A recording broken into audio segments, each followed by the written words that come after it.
What's going on YouTube? This is Mason AJ with the Aficionados, and today I'm bringing you our reaction review to this week's episode of Supergirl. But before we get into that, just want to bring up two things. One, I want to say deeply apologize. I know last week we had some technical difficulties, and last week's episode, reaction episode of Flash, iZombie, and Agents of S.H.I.E.L.D. did not go out. But to make up for that, we're going to bring you two episodes for the price of one, because also we know how you love Mason AJ and everything we have to say here at the Aficionados.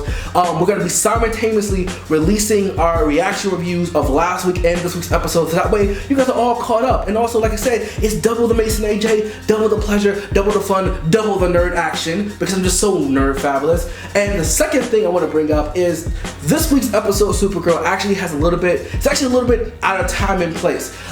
This week is actually the Thanksgiving episode here, where it's Thanksgiving, it's the holiday season, that sort. But it's actually been pushed up, and the episode that was scheduled for this week, it was actually pushed back because, unfortunately, due to the recent attacks in Paris, the network recognized, considering how the episode that was supposed to schedule, its main storyline had to do with bombings. You know, some mad bombers going around. He's blowing up bombs all throughout the city, and Supergirl trying to move fast enough. And can she do it? Can she focus? And can she save the day and everything else? And the network just to say maybe it was a little bit too soon after that, so they pulled that episode and pushed it back, and they pushed this episode up. And at the end of the day, we still got the show that we know and love, or at least love to talk about. But I just want to take time to say, to express my deepest condolences to anyone who is directly or even indirectly affected by these recent tragedies. And I'm not going to go into a whole tirade and tell you to change your Facebook profile pictures or any of that, but I just want to at least ask you, no matter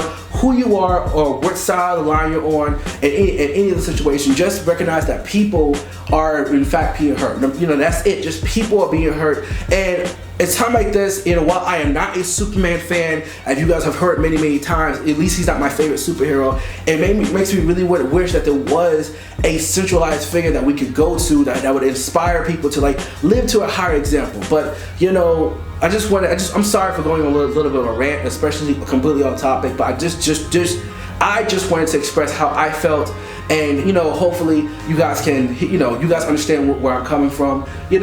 I'm just going to put this out there. Comment down below. Let me know how you feel, either about this episode or about anything else, happening in the world and how it's affecting you as a nerd. Or better yet, I realize that I might be opening the door for controversy, but hey, I'm a big guy, and the Aficionados here, we're a wonderful team. We can take it. And I actually just genuinely want to know, how this has affected you as a nerd, beyond the Supergirl issue. But enough of that. We got to focus on this week's episode of Supergirl, so let's go ahead and get into that. So the main draw of this episode, and as it says in the title, is the character Livewire. Like Harley Quinn, Livewire is actually a character that was created in the DC animated universe, with Superman and everything else, and was so popular and had such a strong following that they actually ported her over to the comic books and then over into the general canonization. But this is the first time. But something like that, I think, because I wasn't too much of a fan of Super Smallville. I know Lance Excalibur, he had told me that maybe she was in Smallville or something like that. But this is the first time she's actually being fully realized as a character, as far as to my knowledge. If she's in any other show, comment down below, let me know. I'm going to say this episode was actually a major boost forward. Once again, the major flaw of Supergirl is I feel that Supergirl herself is the weakest character. And my favorite character, Cat Grant, just continues to shine. Now, that doesn't mean that Supergirl doesn't have her role to play, but it seems that the focus and all the big pushing forward when it comes to character development aren't really focused on. In this particular episode, Kara, aka Supergirl, I didn't feel like there was any growth from her. I felt like just that she was the same at the beginning. She was the same at the end of the episode as she was at the beginning of the episode, where Kara's sister, Ian, Kat, everybody else had some level of growth going forward, which I just definitely love. But when it comes to these holiday episodes, of course it's all to do about family, and Cora's adopted mother, comes to visit her for Thanksgiving, and there's this whole family dynamic, which ultimately I felt was just really weak, in comparison to the rest. I'm just gonna say, it's weak in general. Like, I didn't really feel like any tension from it, and I felt like everyone at the end of the day, while I understand that everyone has their own unique family dynamic, I felt like everyone was just like, just grow up and just like let things happen. And then Cora's mom was upset because, like, oh, she's revealed and she needs to be protected and everything else. And then Cora's sister was looking like, you know, I understand where she came from. She wanted the same level of recognition that Cora got, you know, that Kara got and everything else. I keep calling her Cora from Avatar: The Last Airbender, but you know, Kara got, and she wanted she wanted her mom to accept her for who she was, and it wasn't like the usual template where like, oh, you don't love me, you little Supergirl more. It wasn't that, but I felt like with everything you've done, that you should be to stand more on your 2 feet. But then again, this is your parents, okay? Everyone turns into a giant kid when it comes to dealing with their parents. And speaking of parents, we got to see, you know, a man crush of mine, Dean Cain, you know, I won't say repressing his role, because he, in case you guys didn't know, maybe y'all missed the generation, Dean Cain was Superman in the Adventures of Lois and Clark, but he's playing Kara's adoptive father. He turns out he's a scientist. There's this whole like big thing with him apparently working for the DEO, and you find out how the DEO is a much older organization than you really thought for, and actually Kara's stepfather, played by Dean Cain, died working for them, and he pretty much had to sacrifice himself so that way they didn't get their hooks into Cora, you know. And the irony is they actually do have their hooks into her now. She's working for them, which is the very thing he pretty much worked so hard to prevent.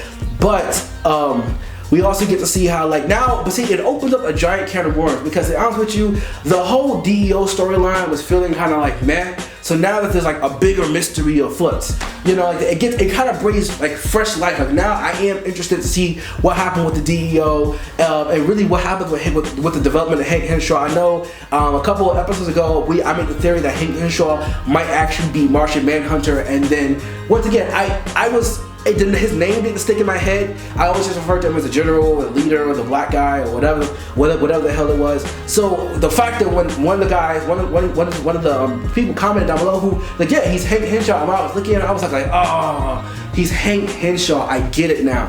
So we got, you know, we didn't really see so much of him this episode. We did get to see, you know, how he has so much more history than we just anticipated. Last but not least, the strongest element of the show, you know, is my favorite character, Kat. You get to see how Livewire, I felt like this was like a play on themselves, because Livewire, in her civilian personality, she's a shock jockey. She's all about saying negative things and, you know, putting the stuff out there and people love and hate her for it and everything else. And I felt like which on one hand I want to say it's being clever, on the other hand I just feel like where like they are playing on themselves, or they're playing a joke on themselves, or whatever how you want to turn the phrase, because they're addressing Kara's goody two-shoe personality, how she's not gritty enough and everything else. I know, and you know, a lot of more so comic fanboys in general, but a lot more so than with DC fans, you know, where they don't like how things are becoming so dark and so gritty. So I felt like this was their way of addressing that when it came to Kara, almost kind of like, you know, tongue-in-cheek, poking fun of themselves. But then you also had Kat, who's a avid like fan, avid critic of Supergirl, stand up for her, and she did it in the right way. She's like, look, I'm not in, to some degree she has selfish desires, but she's like look, I gotta put this. It's more so about not just knocking her for what she isn't, but appreciating her for what she is, and like that. And I, once again, Kat just makes me like, every time I see her, I always root for her. I end up rooting for her more so than I do Supergirl. The only other thing with Livewire, because I felt that the character of Livewire was while well played, was just underdeveloped and written wrong. I don't understand why people automatically go psycho. Like, and I feel like if they had established her character much later on, if all you did was hear her like on the radio as people pass out, or somebody mentioned her in comments like that, then I guess I wouldn't feel it. But like the second she gets superpower, she wants to go and kill people. There wasn't no like, oh, let me figure out how to make money with this, or let me train the body. It's like, oh, I got superpowers, I'm just going to kill everybody. And they did do the whole thing where Kat demoted her and everything else. But I'm really looking like, is that really enough just to go out and commit murder and just change your whole realm of life? But once again, I'm not a super villain. Maybe, you know, you can even say that, oh, the light lightning turned her insane. You know, that's the age-old comic book euphemism for when there was something wrong. Oh my God, he's insane. But all I give this episode like a really solid 8 or more like a 7.5. While it really didn't do a lot, it was a good solid episode even with my criticisms of it, and it really did make me want to see the next episode. No other episode of Supergirl like really gets me going to see next episode. I'm like, oh, it happens, but this one now I'm looking like you've got me in it enough to see like where I want to see what happens. But you know what else? Comment down below. Let me know what you think about this week's episode of Livewire. This week's episode of Supergirl, my bad, called Livewire and everything else. You know, what you think about Livewire, the character? Were you a fan of the character before? Before she went to comics during the DC animated TV show? Do you feel that Cora is developing right? I mean, I just really want to know your thoughts on the entire series in general. You know, let me know. Like I said, my favorite character is Kat. I feel like at this point, Kat just proves to be the most gangster in element of the show. And I know, even when she has that one line here, that had as much wit as a YouTube comment. I was looking like, yeah, like, you literally saw me like jumping, going, yeah, Kat, yeah. I'm looking like, and then I remember how some of y'all comment down below, and y'all have you to comment. I'll just be like, see, she knows what I'm talking about. She knows what I gotta deal with. But anyway, once again, thank you so much for watching. Tune in to our other reaction reviews. Also tune in to me and Ivy's episode of Fallout versus The Walking Dead, where we argue how we would survive, or which nerd world is better to survive in from our perspectives.